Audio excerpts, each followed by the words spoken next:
okay Indian cricket team అంటే ఏంటి cricket అంటే ఏంటి ఆట game when umpire put the toss Dhoni is the boss ఇప్పుడు క్రికెట్ ఆడేటప్పుడు 2 టీమ్స్ ఉంటాయి కదా ఎంపైర్ టాస్ వేస్తాడు టాస్ వేసిన అంటే ఎంపైర్ టాస్ వేస్తాడు కదా 2 టీమ్స్ ఉంటాయి టాస్ వేసినప్పుడు మన ఇండియా క్రికెట్ టీమ్కి ధోని బాస్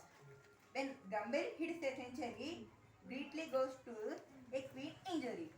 గంభీర్ అతను కూడా మన ఇండియన్ క్రికెట్ టీంలో ఒక ప్లేయర్ అతను సెంచరీ కొట్టాడు అప్పుడు బ్రీట్లీ ఆస్ట్రేలియన్ ప్లేయర్ అతను ఇంజూర్ అయ్యాడు అంటే అతనికి దెబ్బ తాకింది when Sehwag hits the ball to the fence Ponting become tense Sehwag అతను కూడా మన ఇండియన్ క్రికెటరే అతను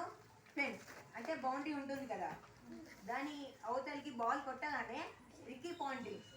ఆస్ట్రేలియా క్యాప్టెన్ అతను టెన్షన్ పడ్డాడు ఓడిపోతామని when Taylor's run out is taken ఇది థర్డ్ ఎంపైర్ డిసిషన్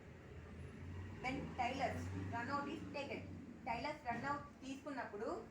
అది ఎంపైర్ నాట్అవుట్ ఇచ్చిండు అప్పుడు టైలర్ ఏం చేసిండు థర్డ్ ఎంపైర్ అని ఉంటాడు అతనికి రెస్పాన్స్ చేసిండు he loses the batting position కోల్పోయిండు అవుట్ అయ్యిండు when India is needed of a run ఇండియాకి రన్ కావాలన్నప్పుడు down goes the blazing sun అంటే సూర్యుడు వేడి ఉంటాడు కదా అలా రగులుతున్న సూర్యుడు కిందికి వెళ్ళిండు when India gets the cup they raise up India cup కొట్టినప్పుడు వాళ్ళు లేపిలు వాళ్ళ కప్పుని అంతటితో లెసన్ అయిపోయింది